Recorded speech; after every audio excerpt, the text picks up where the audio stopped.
మార్చారు అనే దాని మీద చాలాసేపు భాగంగా ఈరోజు మమ్మల్ని పిలవడం జరిగింది.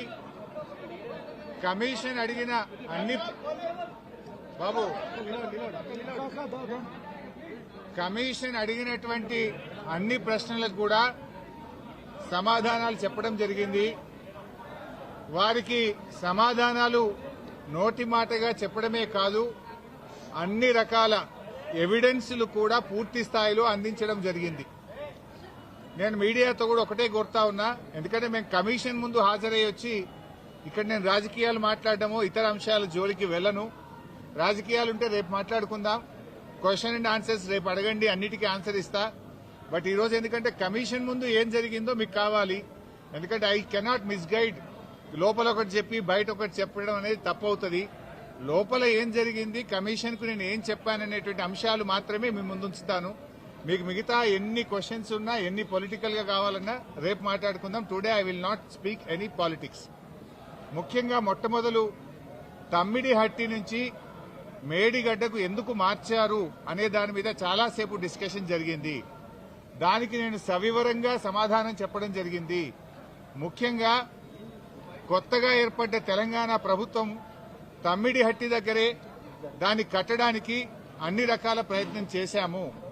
నేను ఇరిగేషన్ మంత్రి అయినప్పుడు రివ్యూ చేసుకుంటే ప్రాణహిత చేవెళ్ల ప్రాజెక్టును 7 భాగాలు 28 ప్యాకేజీలుగా నిర్ణయించి టెండర్లు పిలిచి పనులు ప్రారంభించారు. హెడ్ దగ్గర పని స్టార్ట్ చేయకుండా తోకల దగ్గర పని స్టార్ట్ చేసింది. ఎక్కడైతే నీళ్లు డ్రా చేయాలో, ఎక్కడైతే తమ్మిడిహట్టి దగ్గర నుంచి నీళ్లు తేవాలో అక్కడి నుంచి పని ప్రారంభించకుండా ఎక్కడెక్కడో కాలువలు టన్నెలు తవ్వారు. సో నేను ఇరిగేషన్ మంత్రి అయిన తర్వాత రివ్యూ చేసి, మరి ఈ ప్రాజెక్టులో ఆల్రెడీ ఖర్చు జరిగింది కదా, దీన్ని కొనసాగించాలని అప్పటి మహారాష్ట్ర కాంగ్రెస్ ప్రభుత్వానికి మేము కన్సల్ట్ చేశాం. హసన్ మిష్రిఫ్ గారు కర్ణాటక ఇరిగేషన్ మినిస్టర్ గా ఉంటే ఆయన దగ్గరికి ప్రభుత్వం ఏర్పడ్డ నెల రోజులకే వెళ్లి, మీరు దయచేసి మాకు అనుమతి ఇవ్వండి, మేము ఇక్కడే మహారాష్ట్ర ప్రభుత్వానికి మేము కోరాం, దయచేసి మాకు అనుమతి ఇవ్వండి, మేము మా వాళ్ళు మాకంటే ముందున్న ప్రభుత్వం మరి తమ్మిడిహట్టిని నిర్ణయించుకొని ఆల్రెడీ పనులు ప్రారంభించారు, 28 ప్యాకేజీలకు టెండర్లు పిలిచారు, మమ్మల్ని ఇక్కడ కట్టుకోవడానికి అనుమతి ఇవ్వండి అని అప్పటి మహారాష్ట్ర కాంగ్రెస్ మంత్రి, నీటిపారుదల శాఖ మంత్రి హసన్ మిష్రిఫ్ గారిని కోరాం. ఆ మినిట్స్ ఆఫ్ ద మీటింగ్ కూడా కమిషన్ కి అందించాను. ఆనాడు ఇరిగేషన్ మంత్రిగా ఉన్నటువంటి మిష్రిఫ్ గారు చాలా స్పష్టంగా ఏం చెప్పిందంటే, మేము 7 ఏళ్లుగా ఇక్కడ కట్టడానికి ఒప్పుకోలేదు, మా రాష్ట్రంలో ధర్నాలు ఉద్యమాలు జరుగుతా ఉన్నాయి, మేము 152 మీటర్ల దగ్గర ఒప్పుకోలేము. ఈ విషయం మీద మా ముఖ్యమంత్రి పృథ్వీరాజ్ చౌహాన్ గారు మీ ముఖ్యమంత్రి కిరణ్ కుమార్ రెడ్డికి ఇప్పటికే లేఖ రాశారు అని ఆ లేఖ నాకు అందించారు. ఆ లేఖని ఇప్పుడు కమిషన్ దృష్టికి తీసుకుపోయాను నేను. ఆ లేఖలో ఏముందంటే, మీకు మీరుగా నిర్ణయించుకొని పనులు ప్రారంభిస్తే మీరు చేసే ఖర్చు, మీరు చేసే డబ్బు ఏదైతే ఖర్చు చేస్తుందో అదంతా వృధాగా మారే అవకాశం ఉంది అని పృథ్వీరాజ్ చౌహాన్ గారు మన రాష్ట్ర ముఖ్యమంత్రికి రాసిన లేఖను ఆనాటి కాంగ్రెస్ మంత్రి నాకు ఇచ్చారు. అంటే మీరు ఇట్లా పోతున్నారు, తప్పు అనే విషయం, ఆ విషయం కూడా కమిషన్ దృష్టికి తీసుకుపోయాం. ఎట్ ద సేమ్ టైం ఒక 5-6 మీటింగ్లు జరిగినాయి మహారాష్ట్ర తెలంగాణ మధ్య. 5-6 మీటింగ్లు మినిస్టర్ లెవెల్లో, ఇంజనీర్ల లెవెల్లో, ఫైనల్ గా ముఖ్యమంత్రి కేసీఆర్ గారు స్వయంగా మహారాష్ట్రకు వచ్చి మహారాష్ట్ర ముఖ్యమంత్రి ఫడ్నవీస్ గారితో జరిగిన చర్చల మొత్తం సారాంశాన్ని వారికి చెప్పే ప్రయత్నం చేశాం. ఎందుకంటే అనేక ప్రయత్నాలు చేశాం. మహారాష్ట్రలో కాంగ్రెస్ ప్రభుత్వంపై బీజేపీ ప్రభుత్వం వచ్చింది. అప్పుడు గిరీష్ మహాజన్ గారు నీటిపారుదల శాఖ మంత్రిగా ఉంటే 2015 జనవరిలో నేను వెళ్లి గిరీష్ మహాజన్ గారిని కూడా, మీరు ఎంత నష్టపరిహారం అడిగినా ఇస్తాము, దయచేసి మాకు ఉద్యమాల్లో నుంచి వచ్చిన ప్రభుత్వం, నీళ్ల కోసమే తెలంగాణ ఉద్యమం జరిగింది, నీళ్లే మాకు జీవాధారం, మాకు తమ్మిడిహట్టి దగ్గర అనుమతించండి అని గిరీష్ మహాజన్ గారిని కూడా కోరాం. ఆయన కూడా ససేమిరా అన్నారు. అప్పుడు మన రాష్ట్ర ముఖ్యమంత్రి కేసీఆర్ గారు స్వయంగా మహారాష్ట్రకు వచ్చి అక్కడ మహారాష్ట్ర రాజ్భవన్ లో విద్యాసాగర్ రావు గారి గవర్నర్ గారి సమక్షంలో మహారాష్ట్ర ముఖ్యమంత్రి ఫడ్నవీస్ గారిని 17 ఫిబ్రవరి 2015 రోజు తమ్మిడిహట్టి దగ్గర బ్యారేజ్ కట్టడానికి అనుమతి ఇవ్వండి అని అనేక రకాలుగా కేసీఆర్ గారు మహారాష్ట్ర ప్రభుత్వాన్ని మహారాష్ట్ర ముఖ్యమంత్రి గారికి విజ్ఞప్తులు చేశారు. అయినా వారు ససేమిరా అన్నారు.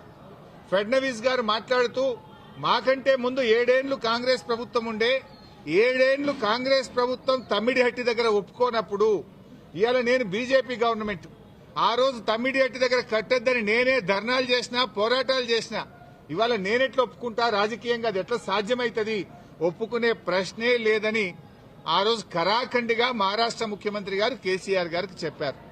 అంటే 7 ఏళ్లు మహారాష్ట్రలో కాంగ్రెస్, ఢిల్లీలో కాంగ్రెస్, మన దగ్గర కాంగ్రెస్, 3 చోట్ల కాంగ్రెస్ ప్రభుత్వం ఉన్నా తమ్మిడిహట్టి దగ్గర బ్యారేజీలకు ఒప్పించడంలో, అగ్రిమెంట్ చేయడంలో, పనులు చేయడంలో ఆనాటి కాంగ్రెస్ ప్రభుత్వం పూర్తిగా ఫెయిల్ అయింది.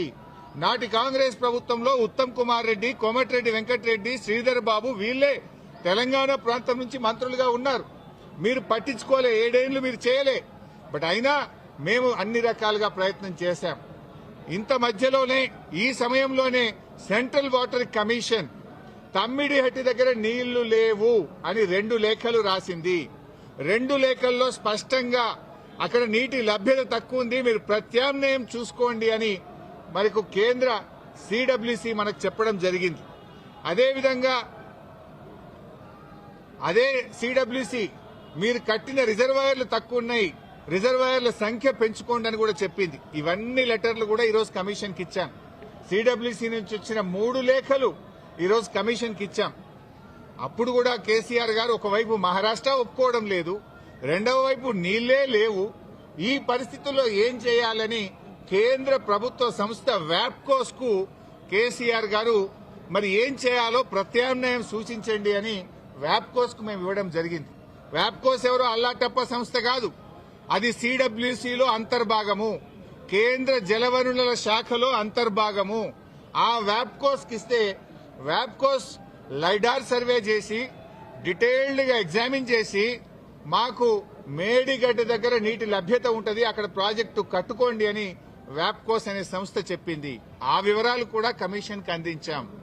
సో వ్యాప్కోస్ నివేదిక మేరకు, సెంట్రల్ వాటర్ కమిషన్ సూచనల మేరకు మహారాష్ట్ర ఒప్పుకోకపోవడం వల్ల మన ఇంజనీర్ల రికమెండేషన్ మేరకు ఆనాడు రాష్ట్ర ప్రభుత్వం నీళ్లు లేని చోట నుంచి నీళ్లున్న చోటకు మేడిగడ్డ ప్రాజెక్టుకు రూపకల్పన చేశాం. మీరు ఆనాడు నీళ్లు లేని చోట ప్రాజెక్టు ఇరికిచ్చే ప్రయత్నం చేసినారు. 7 ఏళ్లలో మహారాష్ట్రాన్ని ఒప్పించలేకపోయారు. అక్కడ వైల్డ్ లైఫ్ ప్రాజెక్టు కూడా ఉంది, చాప్రాల్ అనే వైల్డ్ లైఫ్ ప్రాజెక్టు కూడా తమ్మిడిహట్టి దగ్గర ఉంది. వైల్డ్ లైఫ్ ప్రాజెక్టుకు అనుమతి రావాలంటే 10 ఏళ్లు అవుతుంది. మరి పోరాటాల నుంచి నీళ్ల కోసం ఉద్యమించిన తెలంగాణ ప్రభుత్వం నీళ్ల కోసం మేము వ్యాప్కోస్ యొక్క ఆలోచన మేరకు, సూచనల మేరకు నీళ్లు లేని చోట మీరు ప్రాజెక్టు ప్రతిపాదిస్తే నీళ్లు ఉన్న చోటికి మార్చడం జరిగింది.